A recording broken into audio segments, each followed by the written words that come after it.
Hey, Christina. Hey, I wanted to just show you what I'm looking at real quick and let you know I do have to change my offer a little bit. And then I also want to offer on the mobile home if you guys want to go that route.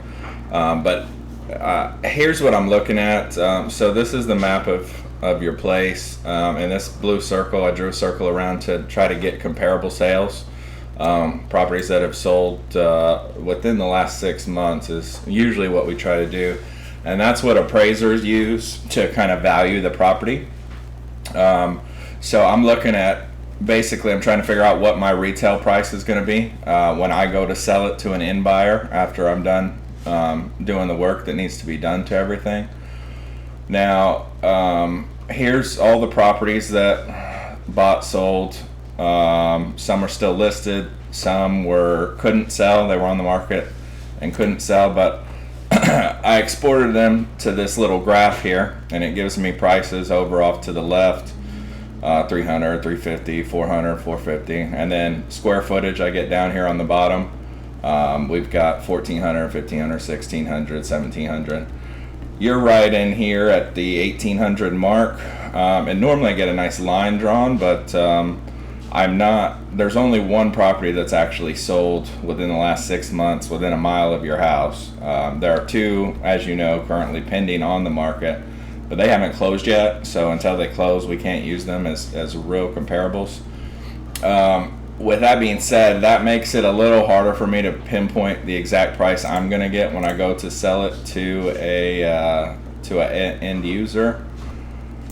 So what I have to do, I pulled it up in another system, same thing, got some comparables, and I've only got one property that actually has closed in the last 6 months, and it sold for $250. It's a 3-bedroom, 2-bath, 1,500 square foot. So I'm giving what I think I can get for the property once it's all fixed up, real nice and pretty. $275 on the first house that we're under contract with right now. I'm gonna have back-end closing costs. I gotta pay 3% to a buyer's agent. I have to account for, in this market, giving 3% at least to a buyer in negotiations, and then there's about 2% in other closing costs like title insurance, things of that nature. So once I take that off, I'm down to $253. And then I take profits out of that, and I like 25% in order to do all the work. So I'm at 189.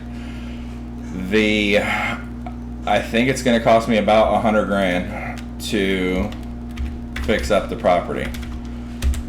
So I would normally offer $89,750. I was counting for about $70,000 when I gave you the 135 offer. But it's looking like it's gonna, after we did the walkthrough, started adding everything up, it's gonna cost me about $100,000 to do the fix-ups.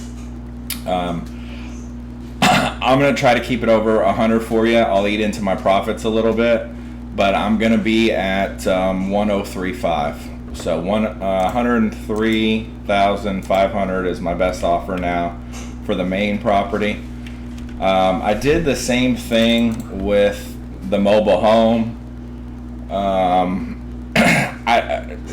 Mobile home, maybe it gets 300 once it's all fixed up and pretty and ready to go.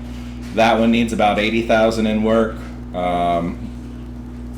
So between the two, I could buy both of them for $265 if you want to sell me both of them. But just the one property by itself, we're either gonna have to go down to the 103,500, or I'm gonna have to back out of the deal. Sorry to hit you with that. I really hate lowering an offer once I say that I'm gonna buy it, but this property just needed a little bit more repairs than I accounted for, than I thought. So I'm sorry for that. But if you still want to do it, I'm happy to go through it for you and close whenever you need me to. Thanks so much. Bye.